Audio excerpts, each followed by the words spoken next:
International agencies just took down Martha Aguilar, known as La Diabla, who led a vicious criminal network for the Jalisco New Generation cartel. She orchestrated a baby trafficking and organ harvesting ring. La Diabla also ran forced prostitution rings, kidnapping vulnerable women and girls from impoverished areas.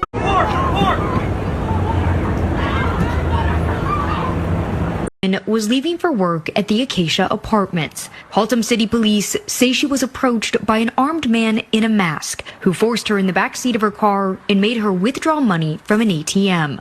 The suspect then drove her car to Grapevine and left the victim near the Camden Apartments on Grapevine Mills Parkway, then took off in her car. Obviously, she was terrified.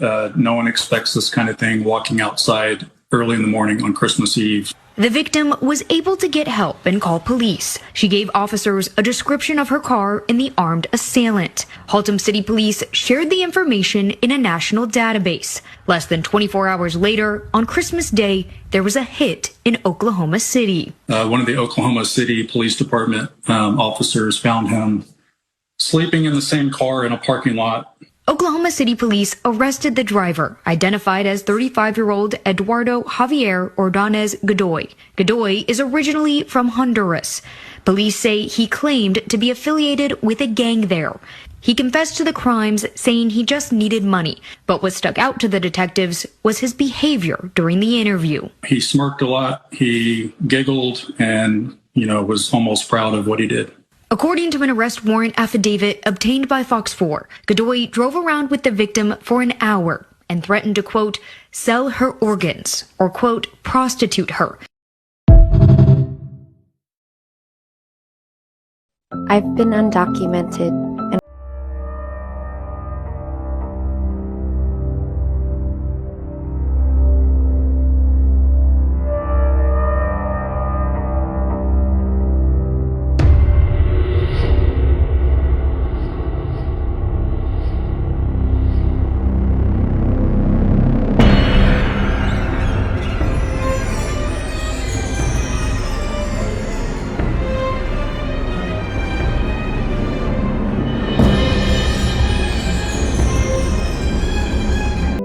To resist in solidarity. Gavin Newsom is making it's just every single day it gets worse and worse. His hammy, ridiculous, histrionic performances, like pandering to his base with all this nonsense he's spewing, this ridiculous political stunt on redistricting, and so on. Meanwhile, exactly as you say, businesses are leaving the state. That's why we have the highest unemployment rate in the country. It's why we have the highest poverty rate in the country. The highest, and the reason that the businesses are leaving, because we have the highest costs for everything. Gas, as you mentioned, but also electricity, water, housing costs, everything. We have the worst business climate in America 10 years in a row, voted on by Chief Executive Magazine. In the face of all that, what is Gavin Newsom doing? Instead of doing something to try and make the business climate better, which is what I would do as governor, he's actually just trolling them and mocking them and saying, yeah, good, like just as he did with In-N-Out Burger, and attacking businesses. How dare you, Gavin Newsom? You're supposed to be fighting for jobs in California, not joyfully trolling businesses when they leave your state. Well, this is an example of that. This is a tweet that he put out, basically directed straight at Marcus Lemonis. And where is I got to get it here? Oh gosh, here. After their bankruptcy and closure of every store, like most Americans, we thought Bed Bath & Beyond no longer existed. We wish them well in their efforts to become relevant again as they try to open a second store. Well, Marcus Lemonis responded to that. Listen to this, Steve. And what I found out this afternoon is that Governor Newsom has enough time to respond to a tweet, as opposed to a private DM or having somebody reach out, to remind everybody in America that in 2023, before we bought the intellectual property, that the company went out of business. We all know that Bed Bath went out of business a few years ago. Now we're trying to make a comeback. And I would think that a governor would want to attract investment, attract capital into the state. In fact, he did the opposite. He rejected it. He made fun of him. Open up a second store. You know that's sticking it to him. honestly, I mean, we can laugh about how pathetic it is, but it's actually disgusting. It's disgusting. You're supposed to be the governor of this state, responsible for the lives and the well-being of the 40 million or so people who live here, the highest unemployment in the country, and you're mocking businesses. And exactly as Marcus said there, instead of attracting them, you're attacking them. It's exactly what he did with In-N-Out Burger, an iconic California company. It is disgusting. And honestly, if Gavin Newsom cares so little about what's actually going on in his state, and the only thing that he cares about clearly is his own presidential ambition, which is why he's doing this ridiculous redistricting scheme, he should just resign. Just resign. We'd be better off with nobody as governor than this guy who's actively attacking businesses. It is just completely disgusting what he's doing and how he's behaving. All right, last question for you. You have the governor. I said before you came on during commercial, I said, look at his setup there. He's got the gubernatorial setup with the flags and everything. You've got to make me a promise. When you're governor of California, when I call, you got to still come on the program. This isn't just for campaigning. I know. It's very important. You got to remember who your friends are. You got to do that. I will. Right. I'm a loyal guy, and I promise you that you'll be there. You'll be there on the inauguration night, apart from anything else. We're going to have a great party. Then we're going to get to work saving California. By the way, that's where people want to go. You want to help me do that? SaveCaliforniaNow.com. Let's make it happen. Guys, we're gonna try to make this into 3 minutes. Yesterday, don't mind my fucking face. This is all from stress. Yesterday, a lot of you know I have a 15-year-old daughter. I got a call from Apache Junction Police Department about 5:30 in the morning, letting me know that they were at my mom's house, that Lily had ran away in the middle of the night. She had stole her debit card and her phone. Within an hour, we had put Lily into the database, the national database, and they were tracking my mom's phone. They tracked my mom's phone about 7:15 in the morning in Douglas, Arizona. We live in Apache Junction, Arizona. Douglas is 215 miles from where we live. She was on her way to the port of entry. They shut down every port into the United States yesterday for my daughter. My daughter. My fucking daughter. She'd been talking to a boy on Instagram. She thought this boy was real. In the middle of the night, she decided to take an Uber that this boy sent to her house, her grandmother's house. Take that Uber 4 fucking hours to Douglas, Arizona, to the port of entry of Mexico. My daughter, my 15-year-old daughter. They dropped her off at the port of entry, and the Border Patrol did their fucking job and took my daughter into custody.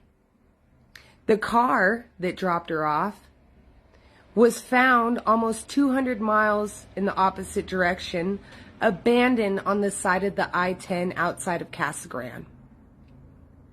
The person that was at the border waiting for my daughter, that actually went up to Border Patrol agents and specifically asked for my daughter by name, was waiting for my daughter in a black pickup truck with 3 other men. That truck is flagged for cartel involvement. My daughter was catfished and tricked by the cartel. 18 minutes they tracked her phone. 18 minutes. And I would have lost my daughter to Mexico for good. AI is how they're trapping these kids now. They will now use my daughter's images to trap another fucking kid. This is the vicious fucking cycle, and please, you guys, watch your fucking kids. Yesterday was a nightmare. A chilling revelation has emerged from a joint U.S.-Mexican operation, exposing the dark activities of a female cartel leader known as La Diabla. This story is a stark reminder of the depths to which some individuals will sink. Martha Alicia Mendez Aguilar, a member of the Jalisco New Generation Cartel, allegedly orchestrated a sinister scheme involving baby trafficking and organ harvesting. According to reports, she lured vulnerable, pregnant women to secluded locations, where she performed illegal C-section operations, often resulting in the deaths of these women. The tragedy didn't end there. Mendez Aguilar is accused of harvesting the organs of these deceased mothers and selling their newborns to U.S. couples for exorbitant prices, up to $14,000. But here's where it gets controversial. Joe Kent, director of the DNI's National Counterterrorism Center, claims that this is a prime example of how terrorist cartels diversify their revenue streams. He credits U.S. agencies for providing the intelligence that led to Mendez Aguilar's arrest by Mexican authorities. The case highlights the ongoing battle against Mexican cartel activity, with President Trump's executive order in January designating cartels as foreign terrorist organizations. This classification grants the U.S. expanded powers to target these organizations, including intelligence gathering, sanctions, and military support. And this is the part most people miss, the human cost. The lives of innocent women and children were at stake, as Kent pointed out. Mendez Aguilar's arrest was a crucial step in dismantling this horrific operation. The investigation is ongoing, and it remains to be seen if justice will be served. This story serves as a stark reminder of the complex and often disturbing nature of international crime. What are your thoughts on this case? Do you think the classification of cartels as terrorist organizations is an effective strategy? We'd love to hear your opinions in the comments below. Are you okay? Are you okay? Are you okay? Are you okay? Are you okay? Are you okay? So this mother was arrested by ICE on her way to work in Kenilworth, a wealthy Chicago suburb. She's crying now, begging for somebody to help her. She's saying that she has daughters and that she wants to call her mom. And the woman recording keeps asking if she's okay. And the ICE agent has the audacity to respond, "She's all right." ¿Y a ti quién te preguntó? She's all right. She's not okay, pinche cabeza de papa. She's terrified. You're taking her away from her kids, from her family. And you think it's all right to watch a woman collapse in fear? I got one thing I need to say real quick before I leave. Take your notes from me, Tom. Take my notes from me. I'm going to read it. I don't want any misinterpretation when I'm reading to you. The registration requirements under 8 U.S.C. 1302. If you're illegal alien in the United States, this message is for you. You cannot hide from ICE. We're actively looking for you. Federal law requires every alien in the United States who has been present in the United States for more than 30 days needs to register. For those 14 years or older, you need to be fingerprinted with the Department of Homeland Security. Federal law requires every alien in the United States to tell DHS in writing if you have a change in address within 10 days of changing that address. Failing to register with DHS and failure to tell DHS about your new address are criminal offenses, and they're going to be treated as such. Starting today. Make no mistake, if you're in the country illegally and you fail to do what the law requires, we will prosecute you, you will go to jail, then we'll deport you. Second law, penalties for failure to depart, 8 U.S.C. 1253. If you're an alien inside the United States who has a final order, this message is for you. If you have a final order, the Trump administration is committed to enforcing our immigration laws, especially for those aliens who have received final orders of deportation. There are currently around 1.4 million illegal aliens who have been ordered removed, but remain here in violation of the law. We will aggressively prosecute, consistent with long-standing law, those aliens for failing or refusing to depart, or who takes other related actions aimed at hindering their removal.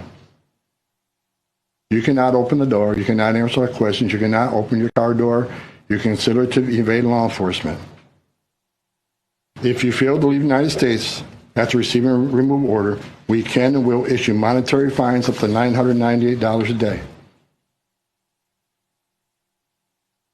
Evading your arrest, knowing you have a final order of removal, is a criminal offense. We will prosecute, then we'll deport you.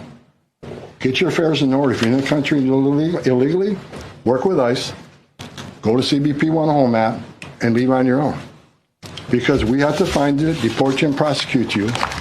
You'll have a bar placed on you, and you won't come back to this country. You won't be able to come back on a visitor's visa, a tourist visa. If you have a U.S. citizen child, can't petition for you. If you're in this country, well, you get your affairs in order and work with us and get yourself removed from this country. That's what the law requires, and we're going to enforce that law. And again, this isn't some big bad criminal getting caught. This ain't no MS-13 member. This is just a mother who was probably just trying to make a decent life for her kids. And then they grab her in broad daylight in a neighborhood where they probably don't even have to worry about paying their bills. Seeing her face of desperation, asking for somebody to help her, just makes me question how these ICE agents can go back home to their families and sleep at night. So you would do anything for like all the illegals and stuff? I think we have to be fair. Guys, this is great. I think we found a new home for you guys. What guys? There you go. Is that your bus? Yeah. I don't understand what this is all about. This is all the immigration. They're gonna move into your house. They are not. What do you mean? You just said you wanted to support everyone though. Okay, that I don't. No, they're Guys, not violent. They're not violent. They're good. They're Oh no, hop it! Like just like you guys did before. Thank you very much. Can they stay for dinner? Wait. Well, we have your signature. You guys got to drive back down south. Back to Home Depot. So we're sending a message. It's not okay to be in this country legally. It's not okay to enter this country legally. It's a crime, and there's going to be consequences. Do you have a number of how many people you'd like to have deported by this time next year? I don't have a number. As many as we can arrest and deport. Okay, but no We're firm going to number. enforce the law. If they're here in the country legally, if they're in the country legally, they got a problem, and they're not off the table.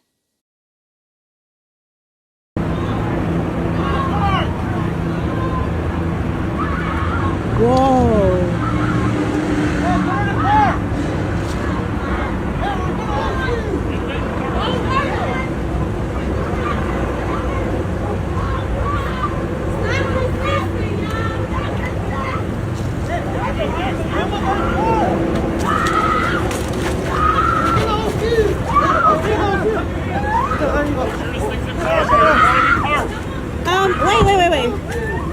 Wait, you guys came to the school to do this? Do you have a warrant? They haven't asked for a warrant. My name is Jocelyn from Cicero. They don't have a warrant. They didn't ask for one. They forcefully opened the door of the truck. It was locked. It was locked. You're going to record this. Don't get any closer from here, right? Like, cool? Just stay back, please. She's being arrested for his Yeah, but you guys came to the school? They forced us out of the car. They were following us. They were upset. Whoa. I said, help me. Help me.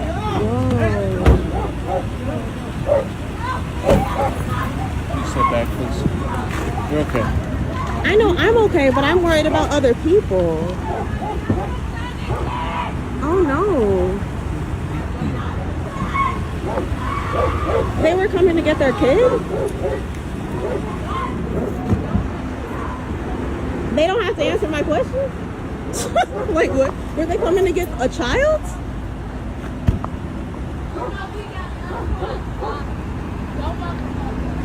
I'm just a little bit confused. Is their kid still inside? Because I want to make sure that the school knows. Women have been going missing and have been murdered in Juarez as a crisis since the 90s. But seeking out young pregnant women who come from poor families and poor neighborhoods where no one is going to look for them, to have their babies taken from them and then sold to an American buyer on the other side of the border. This is absolutely devastating, no matter how you put it.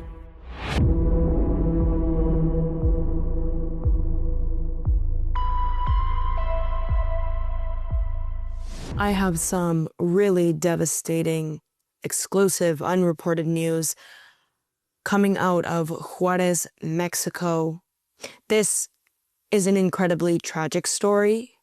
I don't think in my years of reporting I've ever come across some information that is so ugly, and we haven't seen any coverage of it in the news.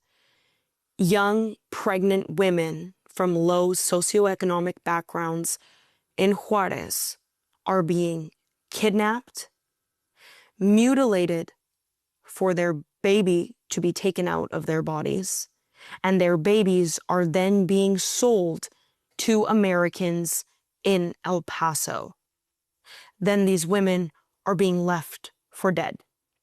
I received a confidential tip from Mexican law enforcement stating that for the past couple of months, this has been something that they've flagged.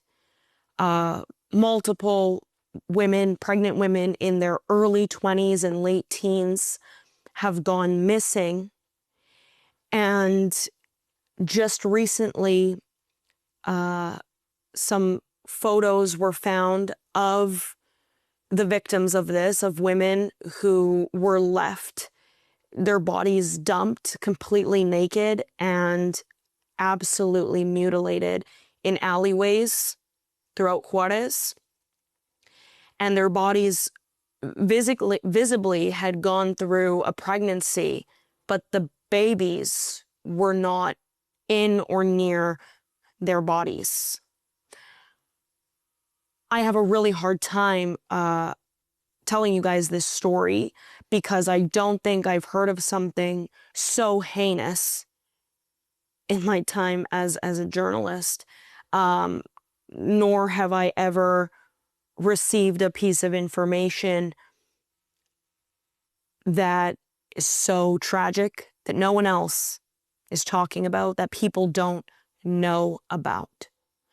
The sources that I have spoken to believe that CJNG, the Jalisco New Generation Cartel, is heading this operation, and I have to say that this is an entirely new low.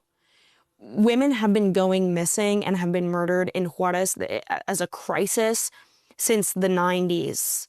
But seeking out young pregnant women who come from poor families and poor neighborhoods where no one is going to look for them, to have their babies taken from them and then sold to an American buyer on the other side of the border. This is absolutely devastating, no matter how you put it.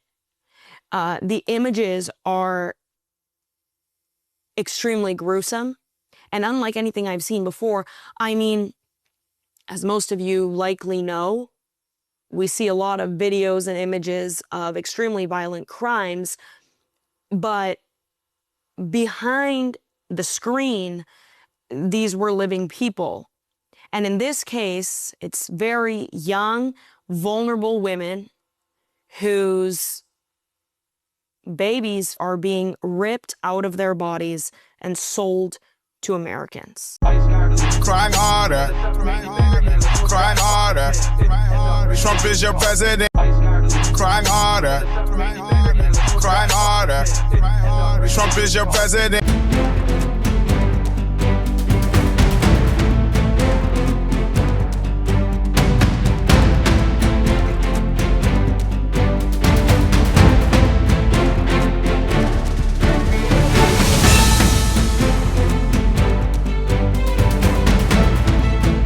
On the 3 unfired casings read, "Hey fascist!" exclamation point, "Catch!" exclamation point. Do you think Donald Trump is a fascist? Yes, I do. No one has ever been more dangerous to this country than Donald Trump, and he is a fascist to his core. Hey, let me shut down the city! We are at war! We're in a war right now. We are at war. So you have to be willing to do whatever is necessary in order to save the country. And that's why the gloves are off. Donald Trump and the MAGA Republicans represent an extremism that threatens the very foundations of our republic. And yes, there are many threats to democracy. We see it with these extreme candidates. I just don't even know why there aren't uprisings all over the country, and maybe there will be. But you can only push people so far. And then they start to take matters into their own hands. What the American public want is for us to bring actual weapons to this bar fight. This is an actual fight. You know, this is literally call to arms. The MAGA movement is a threat. But Michelle says that, when they go low, we go high. No. With all due respect, if they go low, we don't go high. When they go low, we kick them. We take them to the mud and choke them out. And make sure that they stay down. And you know what? Kick them when they're down, because they deserve it. Get up in the face of some Congress people. We are going to be in your face. We are going to be on your We have to fight this in the streets. We're going to fight it in the streets. It's time to step out of your comfort zone and step out into the streets. To our Republican colleagues, if you do not see the light, we will bring the fire. Resist! You and your little friend off of Twitter. Y'all about to find out. And if you see anybody from that cabinet in a restaurant, in a department store, at a gasoline station, you get out and you create a crowd. And you push back on them. And you tell them they're not welcome anymore, anywhere. He's not going to have a third term. He may not finish this term. That's the last few days you woke up thinking there might be news. Just saying. Just saying. There will be news sometime. Just so you know, there will be news.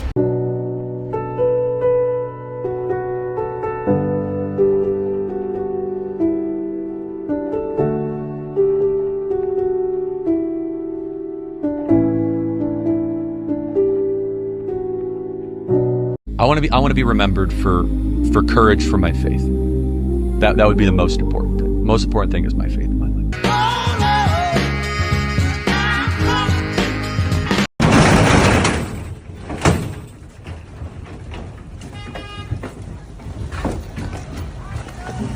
But if you're not happy in the U.S., if you're complaining all the time, very simply, you can leave. You can leave right now. Come back if you want. Don't come back. It's okay too. But if you're not happy, you can leave.